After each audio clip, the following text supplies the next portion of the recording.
Selamat pagi teman-teman. Berjumpa kembali di acara Berbincang Santai. Kali ini yang kita bincangkan adalah tentang intuisi. Ada seseorang yang bertanya kepada saya, "Ibu, bagaimanakah agar kita intuisinya tuh tembus, tidak halu," semacam itu ya.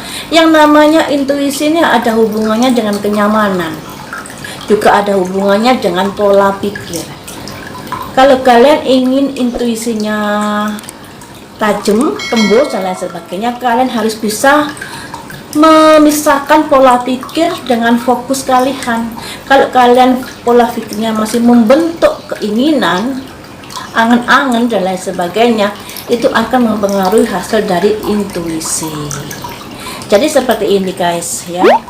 Kalau kalian ingin menerawang, misalnya ada seseorang yang ingin kalian terawang, saya ingin apakah kekasih saya ini bisa balikan atau enggak. Kalau kalian tidak ada hubungannya dengan orang tersebut ini, mungkin kalian akan bisa gampang fokusnya karena tidak ada keterkaitan hidup ya.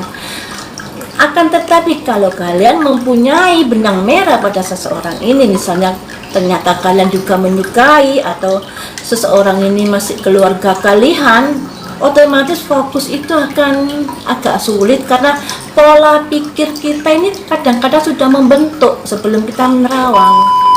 Misalnya yang minta diterawang ini masih keluarga kalian, misalnya adik ya, adik minta diterawang karena hubungannya dengan kekasihnya yang kurang bagus. Karena ada yang minta tolong, pola pikir kalian sudah membentuk, berharap hasil terawangannya nanti baik.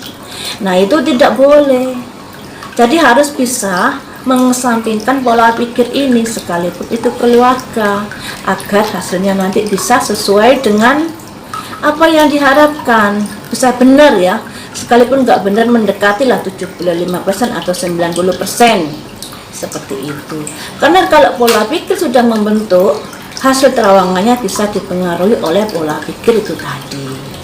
Seperti itu. Selanjutnya, seseorang tidak akan bisa menerawang. Intuisi itu bisa macet mandas jika seseorang itu emosi, jika seseorang itu kondisi kejiwaannya kurang stabil, misalnya emosi, misalnya lagi bersedih, lagi cemas, lagi tegang dan lain sebagainya. Jangan minta tolong pada seseorang yang kondisi kejiwaannya seperti ini. Yang terjadi malah kurang tembus hasilnya.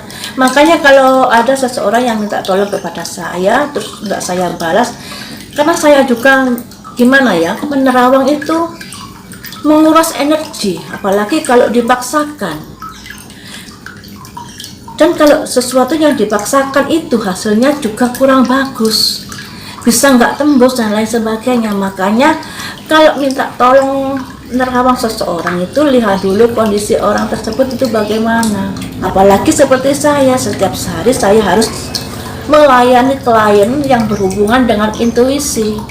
Makanya saya sering mengesampingkan kalau ada teman-teman yang minta tolong untuk dilihat ini, dilihat itu, dan dilihat itu, karena energi saya, tenaga saya sudah terkuras untuk klien saya. Saya kan juga ingin hidup santai seperti itu ya, seperti kalian juga menikmati hidup dengan santai. Nah itu ya, jadi jangan minta tolong, jangan memaksakan meminta terawangan jika seseorang itu kondisi kejiwaannya masih kurang stabil. Karena penerawangan itu butuh kenyamanan, butuh ketenangan, dan butuh welcome. Misalnya saya menerawangnya itu welcome. Kalau dipaksakan yang ada malah ada tekanan buat kita untuk menerawang, jadi males. Dan males itu kalau dipaksakan terawang, jadinya ya ogah-ogahan hasilnya gak tembus jadinya. Seperti itu ya. Dan ini ada tips agar kalian tahu bagaimana kita mengetahui hasil terawangan kita ini mendekati kebenaran atau tidak. Caranya seperti ini, tandanya seperti ini guys. Kalau kalian tanpa berniat sesuatu, gambaran itu sudah hadir, itu bisa diharapkan 90%. Misalnya ya, kalian ngobrol dengan seseorang, kemudian seseorang itu curhat. Walaupun kalian tidak ada kerentek niatan untuk menerawang, tapi gambaran tentang kehidupan seseorang tadi itu begitu lewat, begitu saja. Itu bisa mendekati kebenaran.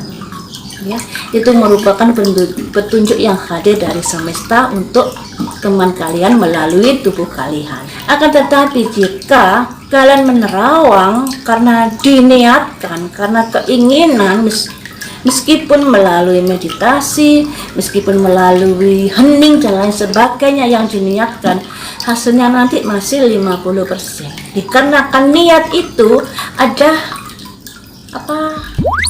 ada hubungannya dengan pola pikir, ya. Jadi bisa saja niatan ini menjadi kontaminasi di dalam hasil dari terawangan tadi.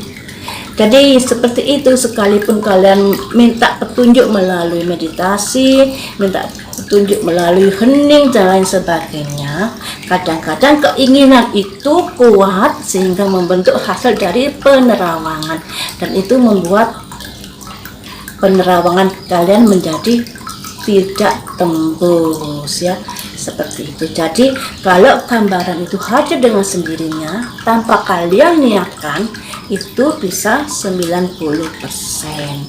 Nah, seperti itu untuk penerawangan.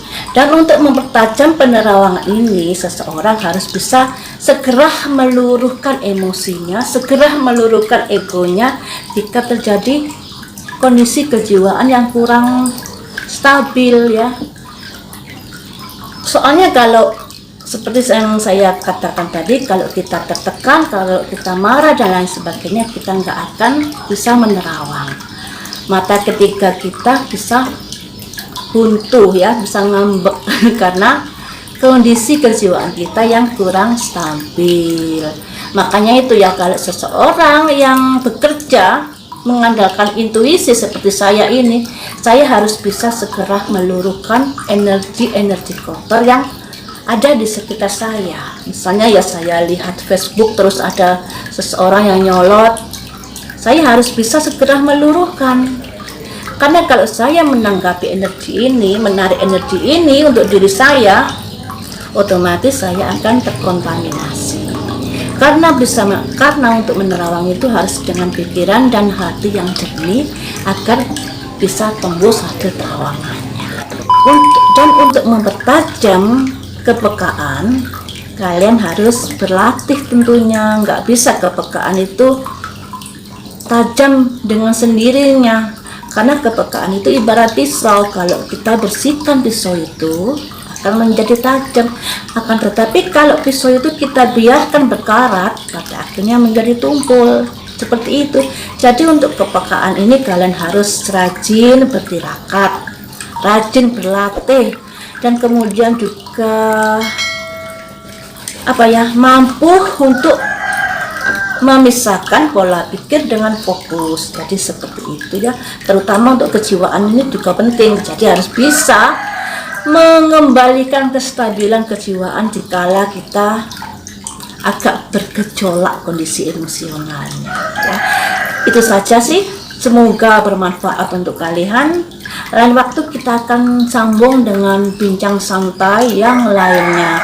Dan kalau ada sesuatu yang ingin dibahas, namun jangan yang menimbulkan pro dan kontra, ya. Saya nggak suka, karena di sini saya welcome untuk semua golongan. Saya rangkul, saya ulas di sini dengan tidak memihak satu sama lain, dan saya menghindari konfrontasi di sini. Jadi berilah ide-ide yang bisa menyejukkan untuk kita semua dan bisa menambah ilmu kita semua. Demikian saja bincang santai pagi ini, semoga bermanfaat.